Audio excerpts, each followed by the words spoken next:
Mac's childhood dream comes true, he says his brother will still be there. Now he just has the best seat in the house. Jesse Kirsch, NBC News, Lafayette, Louisiana. And that is Nightly News for this Thursday. Thank you for watching. I'm Lester Holt. Please take care of yourself and each other. Good night.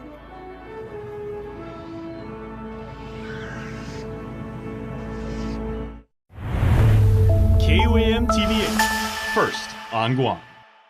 KUAM News headlines are presented by Calvo's Insurance, protecting Micronesia for 85 years. Matson and the Adai Itano program. Apply at Matson.com and McDonald's of Guam. I'm loving it.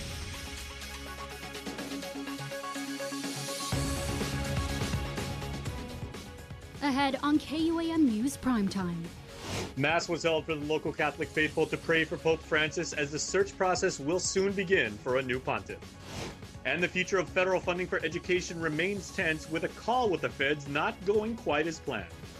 New drug canine handlers displaying the fruits of their training. It's a multi-agency collaboration with one mission: to protect the community. I'm Mitsuki Hirayama with the story coming up. Hafa and good evening. Welcome to KUAM News Primetime. I'm Destiny Cruz-Langus. Thanks so much for making us a part of your day.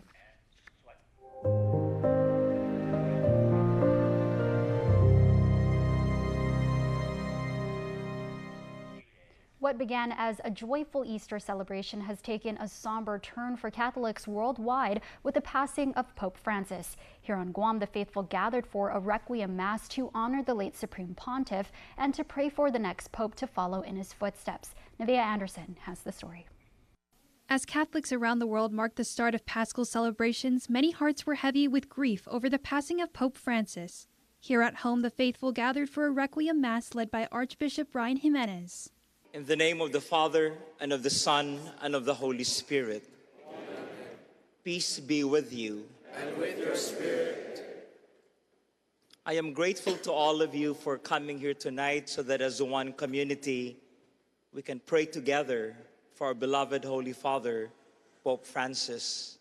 Elected Pope in March 2013, Pope Francis sought to bring the Church into the modern world. He was the first Latin American pope, a Jesuit, and first to choose the name Francis. He openly voiced his advocacy for global equality, protecting the environment, peace, and mending relationships between religious communities.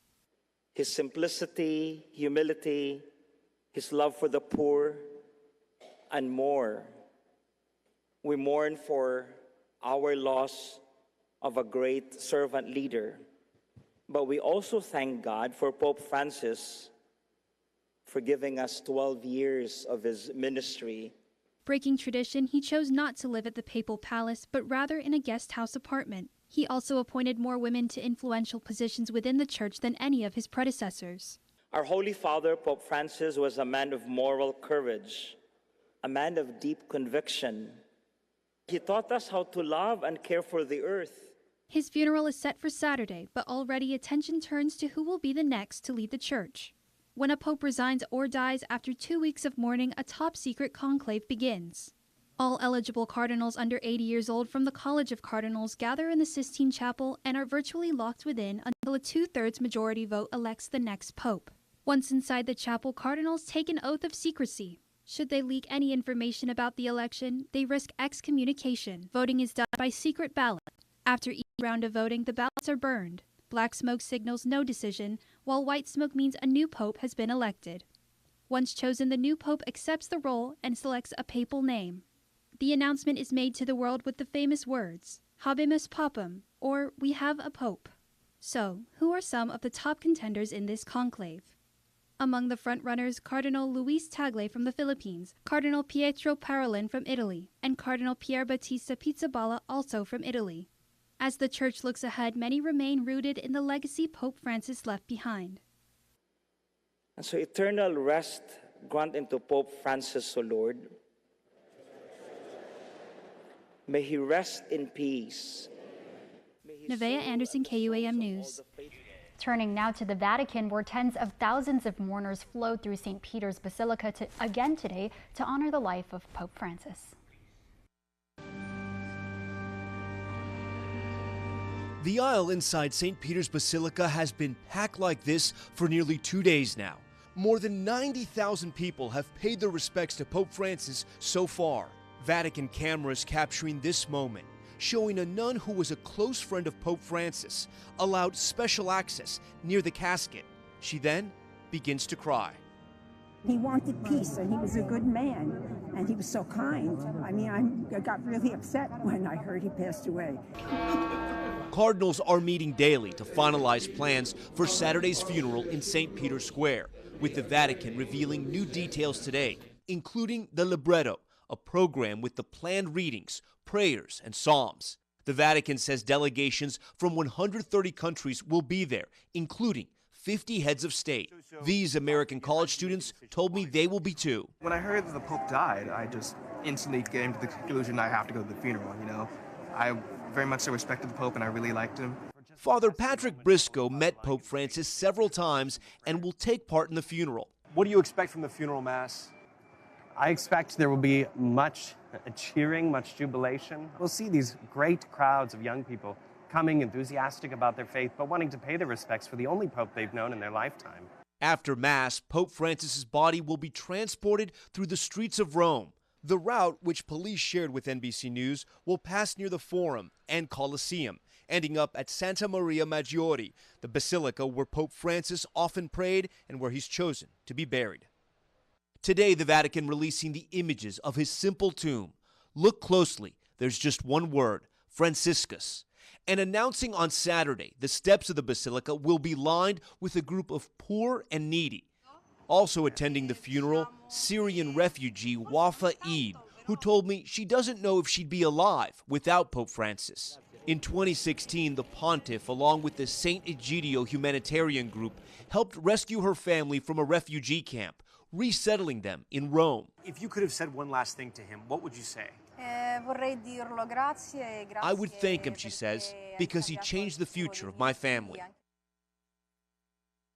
And you can catch extended coverage of Pope Francis's funeral this Saturday, April 26, following KUAM News Weekend edition on KUAM TV 8 and streaming on Peacock, or beginning at 6 p.m. on KUAM TV 11. Turning our eye to crime, 3 suspects involved in yesterday's shocking attack near Ace Auto in Jigo are under arrest. Court documents identified those involved as 45-year-old Michael Farron Taitano, 39-year-old Frank Gumatauto, and 48-year-old Rodney Crisostomo Camacho.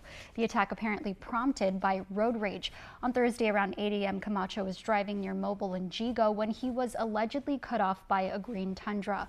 Camacho told investigators he followed and attempted to talk to the drivers, who were later identified as Taitano and Gumatauto. Taitano alleges Camacho was yelling at them and chasing them down from Mobile to Hoffaday Market, and even tried to run them off the road. They stopped the car and allegedly saw Camacho heading towards them with a machete. Camacho admitted to having a machete, but says he did not swing it at anyone. That's when the trio got into the fight, as caught on camera, using a stick and maybe a machete or a pipe. Taitano was charged with criminal mischief, reckless conduct, and assault. Gumatauto was charged with reckless conduct and assault. Camacho was charged with criminal mischief and reckless conduct. All have been booked and confined. The Superior Court of Guam initially granted a temporary restraining order requested by Governor Lou Leon Guerrero, blocking Attorney General Doug Moylan from moving forward with his Dignity Project. The Dignity Project, a joint effort by the AG and the Opioid Recovery Council, was slated to launch Monday. It aims to provide shelter and resources for homeless individuals struggling with substance abuse. But Adelup claims the $1.1 million contract with the hotel in Tamaning was illegally procured without the governor's approval, which is required by law. Adelup also says the AG's office threatened to prosecute a Department of Administration employee unless the contract was processed by noon last Wednesday. Governor Lou Leon Guerrero responded, saying bullying will not be tolerated. Adelup Communications Director Crystal Palco San Agustin slammed the project, calling it a, quote, vanity project that won't take a long-term impact on addressing homelessness, saying it should be renamed the Dignity Project. As of news time, the court has rescinded the restraining order to allow for expedited briefing.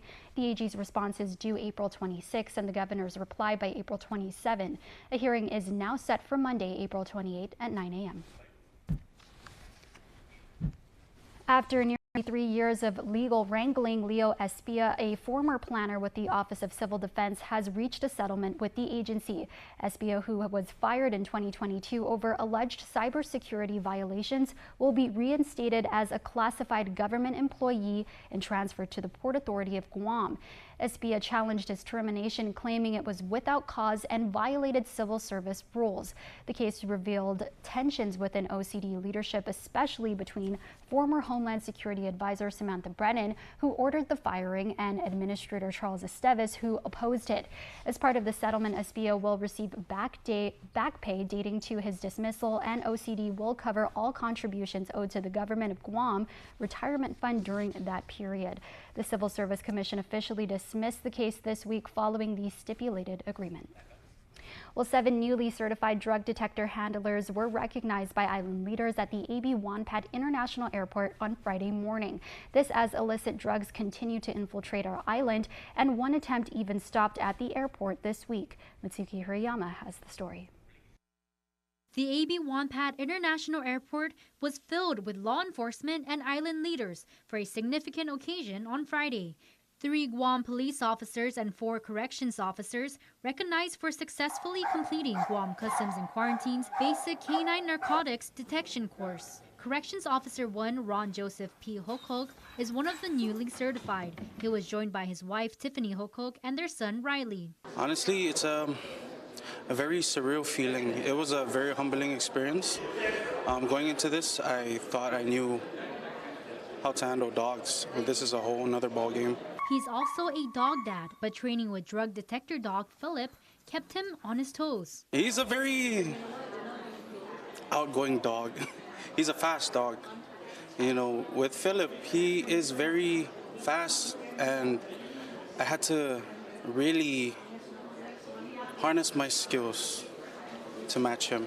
Customs and Quarantine Director Ike Pereira says this training is more than a certification. It is an investment in capacity building across Guam law enforcement. These certified canine teams are now part of one of the most effective tools we have in drug interdiction.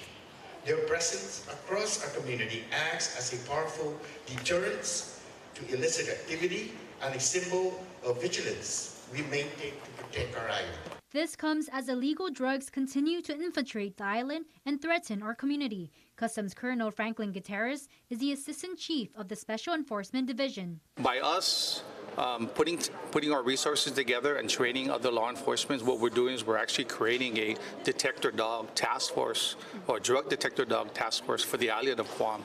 And that actually puts more protections. Normally, in the past, we would be the only detector dog unit on Guam.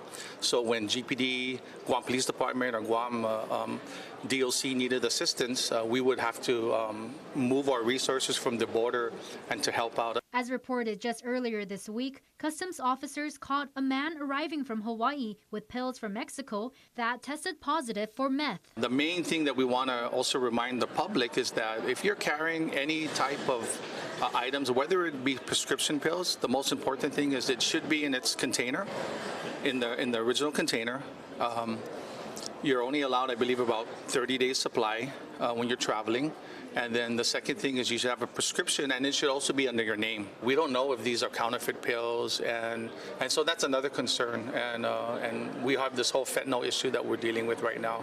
You know, we've been making seizures of fentanyl on this island, and we're still, like we spoke about earlier, that's still a big problem for us. We're trying to stay on top of it. And the Police Department and Department of Corrections will now be better equipped in that fight against drugs thanks to these 7 officers and their crime-fighting canine partners. Mitsuki Hirayama, KUAM News.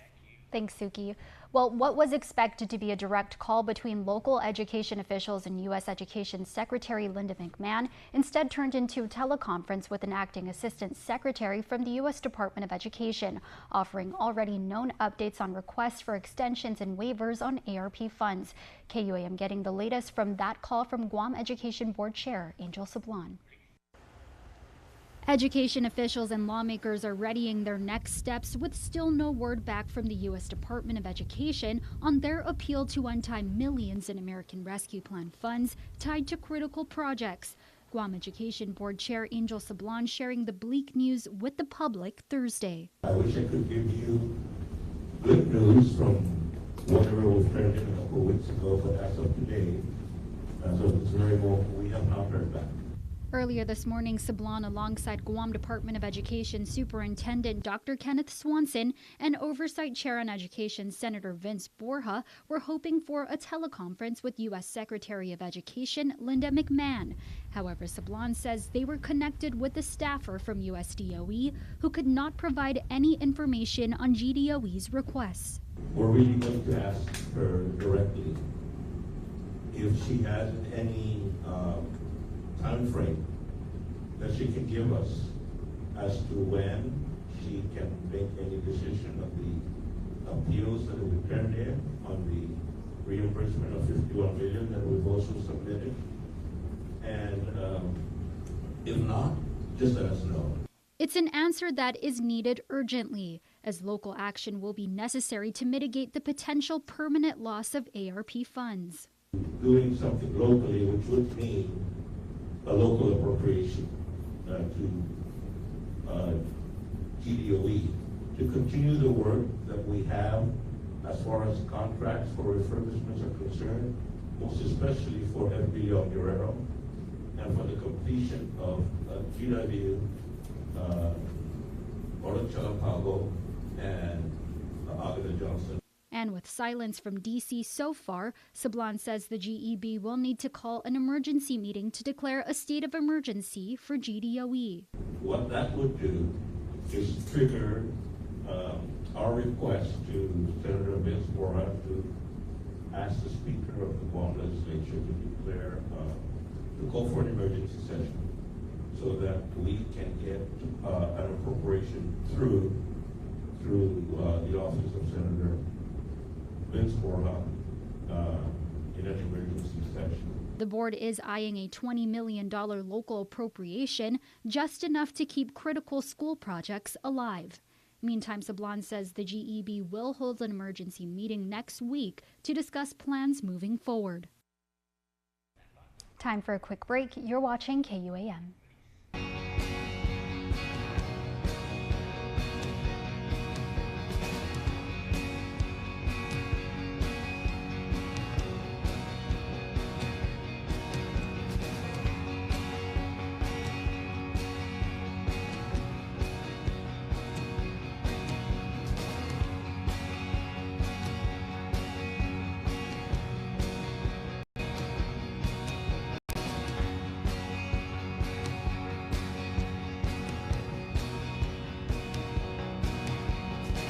Half a Day Fresco Fridays on KUAM News.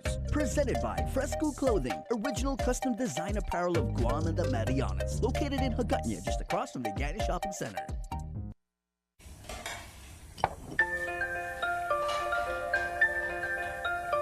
Honey, do you want some milk? Do you ever wonder how your favorite products make their way into your local stores? Most arrive on state-of-the-art Matson vessels that transport containers of food, household items, equipment, and supplies into the islands every week. Because we know that you depend on us, we work closely with our partners to ensure that our shipments arrive on time, all the time, so you can find your favorite products when you need them. We transport the region's most precious cargo that supports successful businesses and promotes a better quality of life for our families. Matson is proud to have been the hometown shipping carrier for Guam, the CNMI, and Micronesia for the past 25 years, and you can count on us to be here for generations to come. Welcome back to Primetime. Well, one of the hallmarks of island culture is our ability to pass down knowledge from one generation to another. And today was an annual event that had public sector managers give the future leaders of tomorrow a glimpse of the responsibilities they'll soon inherit. Island Leadership Day was held today with various agencies and departments in the government of Guam, with directors putting youth in their seats and showing them the ropes. The long-running initiative gives young people a practical look at operations and instills a hunger for public service. Island Leadership Day is comprised of youths throughout the island. All the schools, both Catholic, public, the charter schools, they all nominate or recommend individual students to take part in Island Leadership Day. Over at GVB in Tumon, the agency responsible for tourism hosted 3 future leaders. We're very excited to have the youths here because, of course, as the saying goes, they are our future, right? So it's good that they have programs like this, opportunities such as this, so that they can come in and take a look at what we do, what we actually do, share our experiences with them. I just got placed here, but just so lucky. Yeah, lucky. I know a lot of people here. And proving it's not just a field trip, the students got right to work as ambassadors of the Hapaday spirit, welcoming a contingent of visiting influencers and content creators from Japan. It really does help me because I want to pursue business and entrepreneurship. So doing that really gives me an early insight about what my future looks like. While they started in front-facing roles, even before it was time for lunch, one Notre Dame student already got bumped up to the big chair. He was the public information officer for the first 2 hours, and we've actually promoted him to president and CEO. So we're super impressed with all the work that he's done so far. We are looking forward to giving a presentation around lunchtime to the Guam Hotel and Restaurant Association. So William will be helping me to go through some of our slides. They have a first-hand involvement. So they're not just participants, they play an active role. And that is, I think, one of the greatest moments is we don't only want them to take part, we want them to be involved. Island Leadership Day has a strong lineage of developing participants who go on to be effective, passionate leaders in the government. I was in Island Leadership Day. I was Senator Bomba for the day 1 year. I went and I think I went to Ocean View High School for the principal for the day. I believe Roy Respicio participated. I want to say Mayor Hoffman.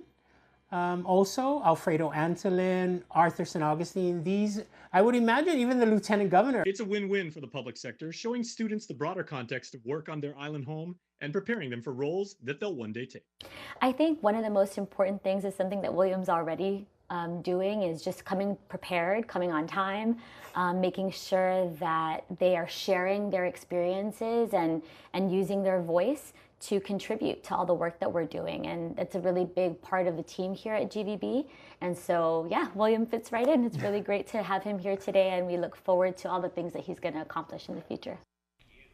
Well, today was a big day for our friends at Atkins Kroll. Today was a big day again for our friends at Atkins Kroll as the auto dealership held a grand opening for their new experience suite, appropriately dubbed Accelerate. Well, more than merely a showroom, it's a concept center that merged community, innovation, and lifestyle. Accelerate is at the Micronesia Mall in Dededo across from Jean's Warehouse and features a K's signature brand. So make sure to check out Weekend Edition, where we'll give you a tour of the new digs. Now for a look at your world at home. Here's a gorgeous view from Nimitz Beach in Hagen.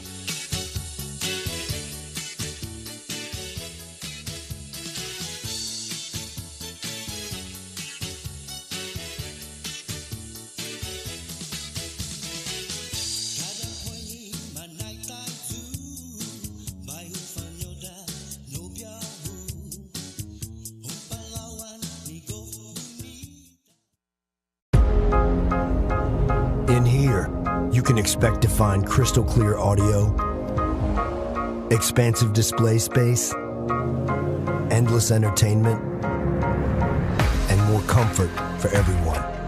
But even with all that, we still left room for all the unpredictability, spontaneity, and unexpected things you'll find out here. The new 2024 Grand Cherokee lineup. Jeep, there's only one. Don't need a work break, keep the smile on your face. The moments you can't replace, and I'll be around. Whoa.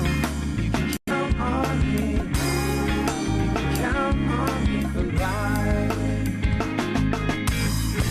Wherever life takes you, we're always here for you. Calvo's Insurance. Count on us for life. Taco Bell is so good and so cheap. I know, right? I wonder why.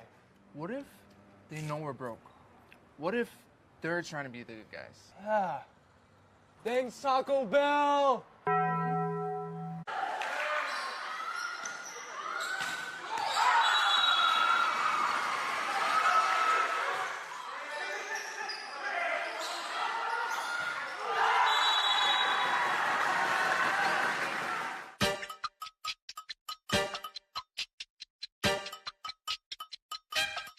Wesley kicks out. Simon, big three. Oh, baby!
Wesley kicks out. Simon, big three. Oh, baby!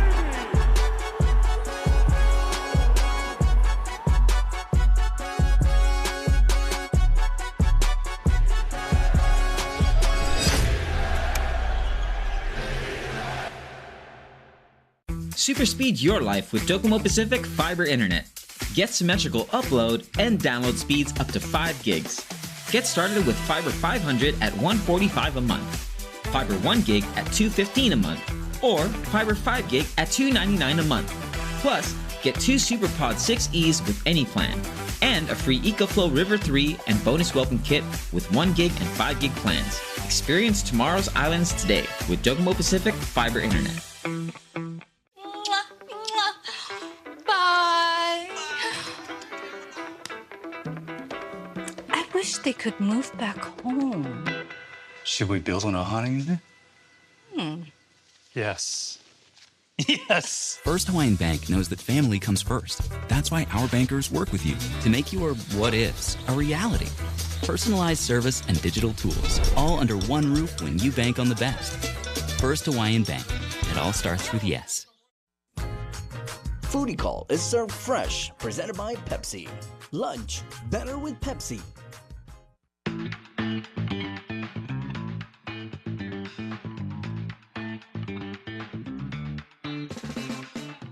Howdy guys, welcome back to another edition of Foodie Call. I'm Kobe, and today we're at Fuji Ichi in Tumon to check out some of their popular items. So today we're gonna be trying out their gyoza, their miso ramen topped with cheese, and their classic chahan. So let's get into it. I'm gonna start with the gyoza. All right, dip, dip. Wow, that was really good. The wrapping is perfectly cooked, and I was actually told that they make the wrapping in-house, so it's super fresh, super delicious. All right guys, next we're gonna try the classic chahan because I know this is gonna hit. Oh yeah.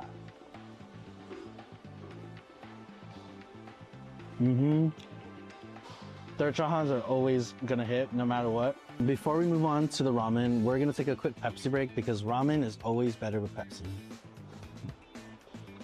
Nice and refreshing. Let's do it, guys. Wow, that was an interesting blend of flavors, but it actually really works. So the meat obviously is like the hardiness of the meal, but the cheese makes it very creamy, and the fresh vegetables on top makes it feel like a whole meal. All right, guys, that wraps up another edition of Foodie Call. Thank you to Pepsi and Fuji Ichi for taking care of me today. And be sure to check them out Monday to Saturday, 11 to midnight, and closed on Sundays. See you guys next week. Bye. Foodie Call is served fresh, presented by Pepsi. Lunch, better with Pepsi.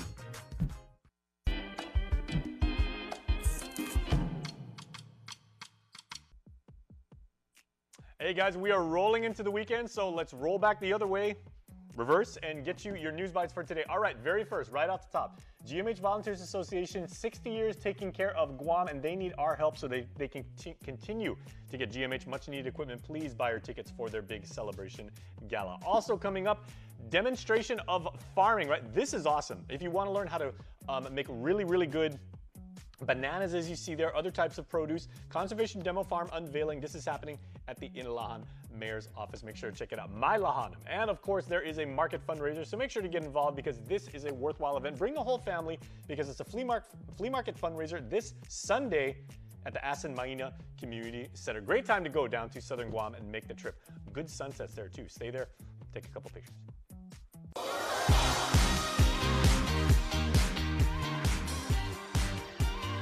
Happy birthday to Dre Cole Untalan Bamba, birthday number 6 this year, and you are such a smart, funny, loving, talented, and adventurous little boy with a big boy attitude. May God continue to protect you, guide you, bless you, and love you all the days of your life, your entire family.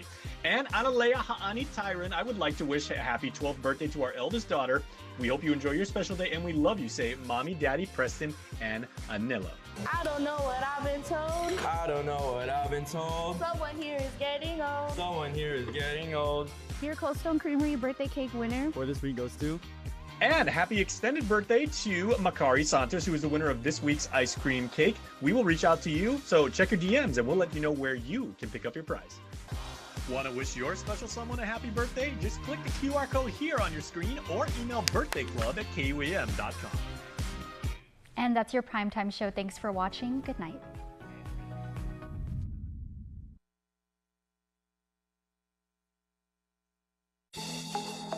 The One Micronesia Show is brought to you by Daiso Guam, Japan's largest dollar store located in the village of Donkey, open from 10 a.m. to 10 p.m. daily. Ali, Mogithin, Hafade Zantiro, Rain Yakwe, and welcome back to another episode of the One Micronesia Show. And remember, this show is brought to you by our friends at Daiso Guam. Craving a snack break that actually hits different? Swing by Daiso Guam, located inside the village of Donkey, and stock up on your favorite Japanese treats. They've got it all. Sweet, savory, crunchy, or cute. There's something for every craving. And while you're at it, explore the rest of the store. Daiso Guam, inside the village of Donkey. Come for the snacks, leave with a bag full of surprises. We kick off the show with a recap of the Island's President Hilda Hine at this year's 2025 UOG Conference for Island Sustainability. Check it out. At the 2025 University of Guam Conference on Island Sustainability, island leadership took center stage. Among the most impactful voices was that of Her Excellency Hilda C. Hine, President of the Republic of the Marshall Islands. Her speech blended personal reflection, cultural pride, and an unwavering call to action in the face of the climate crisis.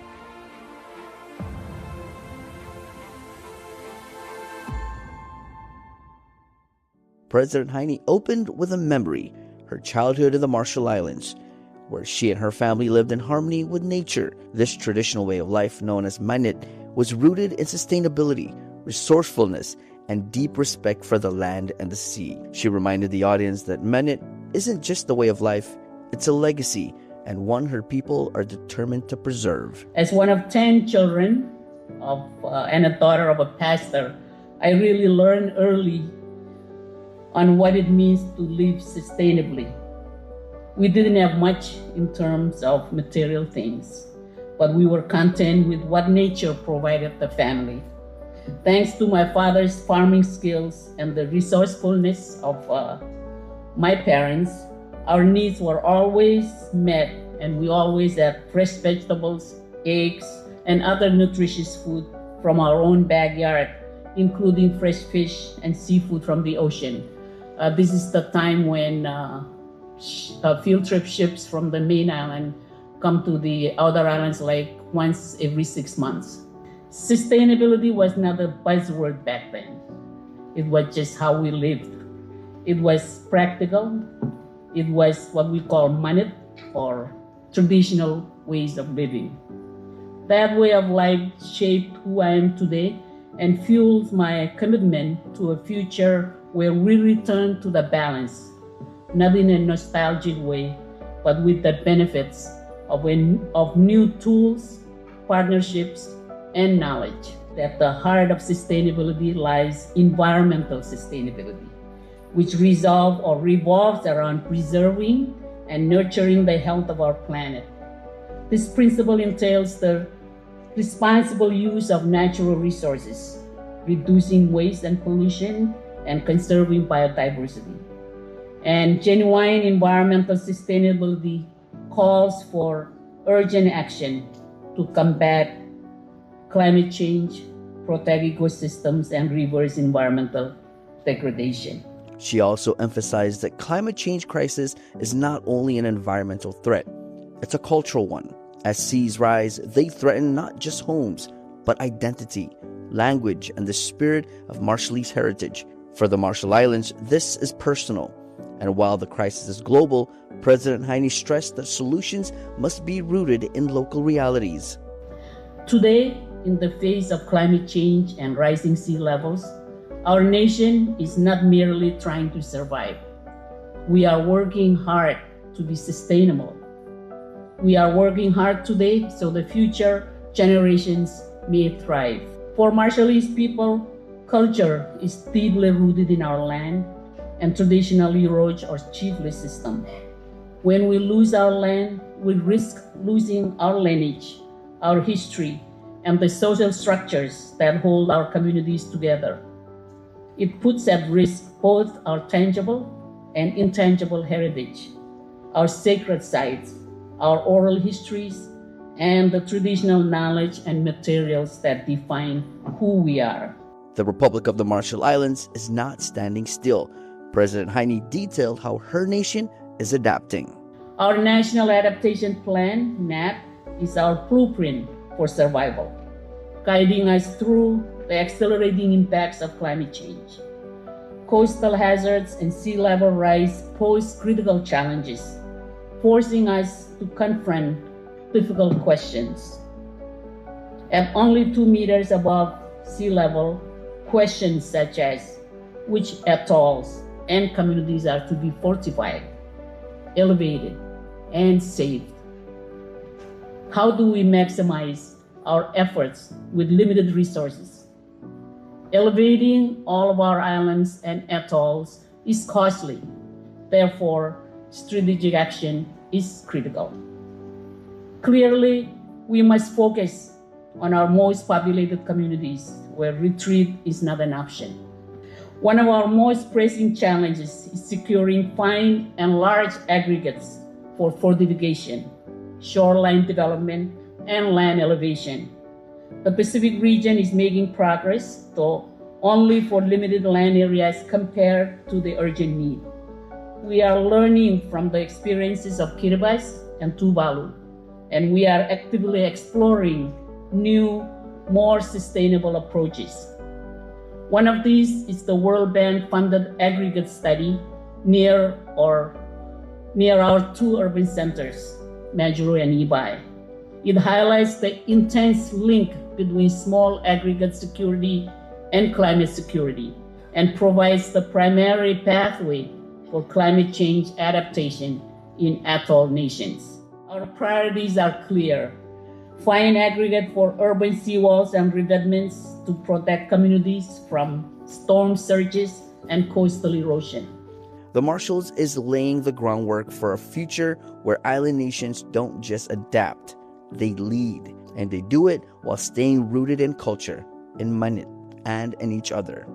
It is vital that we continue to invest in education, training, and workforce development, especially in areas like climate adaptation and marine resource management. This means investing in our people, especially women.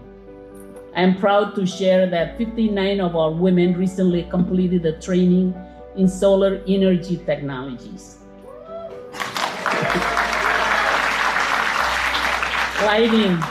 Lighting the way for more inclusive and sustainable development. Their success is proof that local innovation and empowerment are at the heart of resilience. Her Excellency closed with a global call for nations to cut emissions, support island-led solutions, and act with the urgency the moment demands. Her final words echo through the conference hall and beyond. The question before us is not whether we can rise to this challenge, but how quickly we can do it. Sea level rising is going up really fast. The future of our islands depends on the decisions we make today. Our goal is not just to protect what we have, but to create a future where our islands are stronger, our people are empowered, and our way of life can endure. Komoltada, thank you very much. Thank you. From the wisdom of Manit to the urgency of now, Marshall Islands President Hilda Hine reminded the world that climate leadership is already alive in the islands. The time to act is not someday, it's today.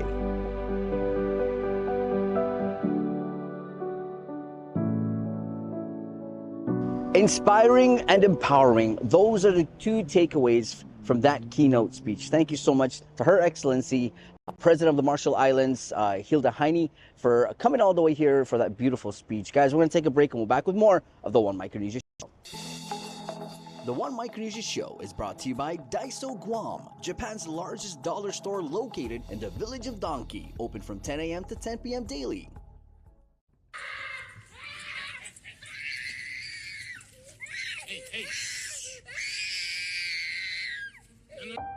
Sometimes parenting can be hard.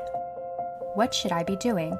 The Guam Early Learning Council includes partners who can provide you with early childhood services and supports. We are here to assist. For resources and information, simply call 311 Monday through Friday from 8 a.m. to 5 p.m., excluding holidays. Early connection can change everything. Guam's auto appearance specialist, Elegant Reflections, has been providing the automotive industry with professional detailing and car care products at its highest quality, from complete detailing, full interior detailing, exterior detailing, headlamp restoration, hand washing, seat and carpet shampoo, engine degreasing, undercarriage cleaning, paint sealant, fabric protection, paint oxidation removal, and so much more. Visit us at our new location. Call 646-5555 for an appointment. Elegant Reflections, Guam's auto appearance specialist, over 20 years of experience. Taco Bell is so good and so cheap. I know, right? I wonder why. What if they know we're broke? What if they're trying to be the good guys? Thanks, Taco Bell! The One Micronesia Show is brought to you by Daiso Guam, Japan's largest dollar store located in the village of Donkey, open from 10 a.m. to 10 p.m. daily. One Micronesia Show continues here, and now we sit down D.U. Harrow to talk about that went down here on Guam. Check it out.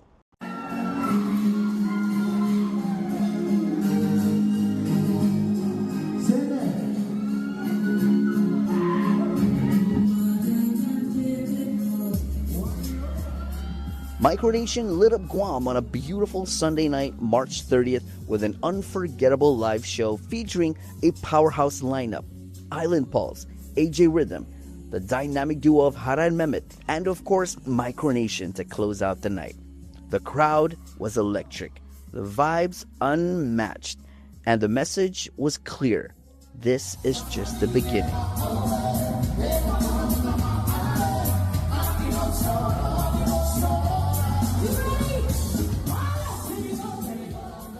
What started as an idea between friends quickly turned into a full-blown production. From scouting talents to locking in a venue to promoting across the islands, every detail was powered by passion, and purpose. And the first song, the whole dance floor was just packed already. I think everybody was waiting because we opened the doors at 6, then we didn't start till like 7.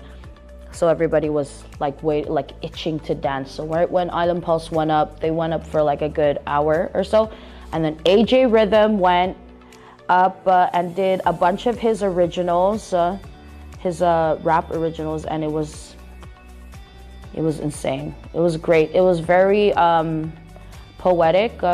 Like, I don't really understand a lot of Chukis, but the way he was explaining to me, like basically translating what the song means, I love the meaning behind it and all of that. And he's just a very poetic guy. So, and he wasn't shy at all. So he did a great job. He went up there and he owned that stage.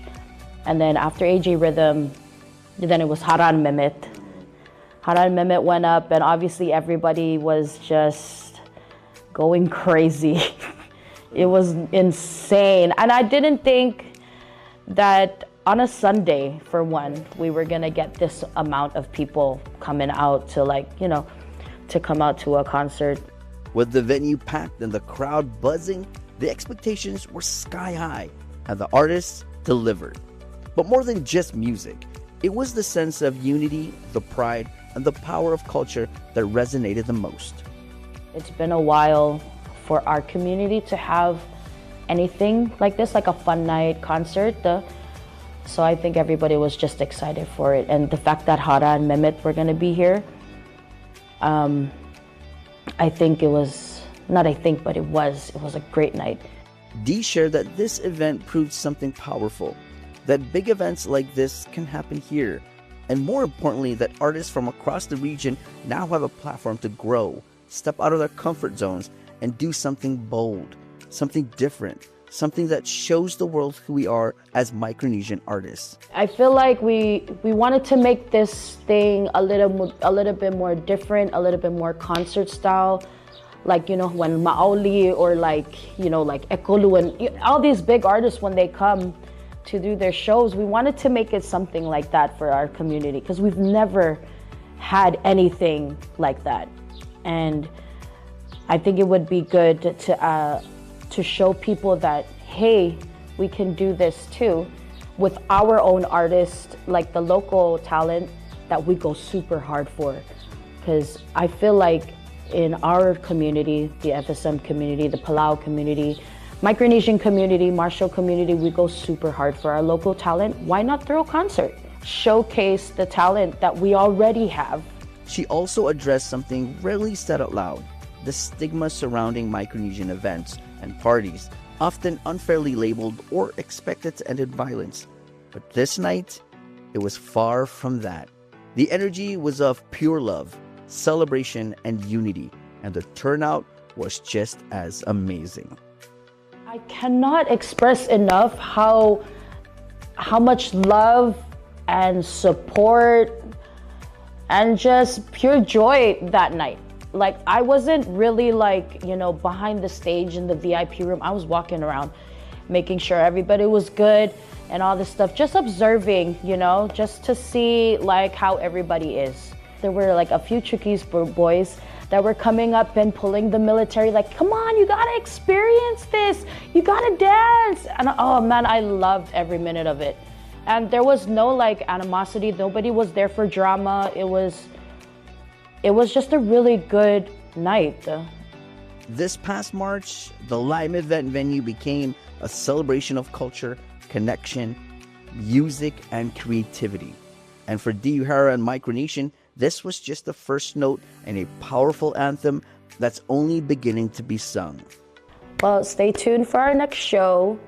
And big ups to Island Pulse, AJ Rhythm, Hara and Mehmet, Micronesian, our sponsor, Taichobu 03. Thank you all for, you know, putting a great show together and inspiring the youth and just being the best people that you can be on stage and off stage. We love you guys, and stick around for July.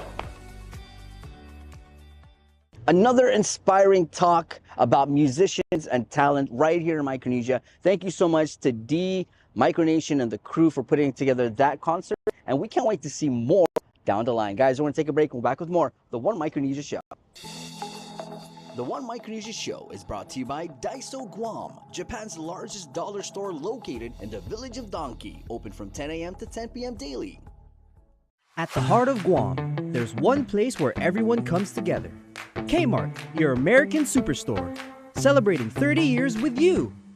To our brave service members, enjoy a special military discount every day as our thanks. To our local community, we've grown with you, bringing trusted brands at prices you love. This season, celebrate with us. From fiestas to family gatherings, we're your one-stop shop. Since 1995, we've grown with you. Here's to 30 years of memories, savings, and the spirit of Guam. Kmart, where everyone is family.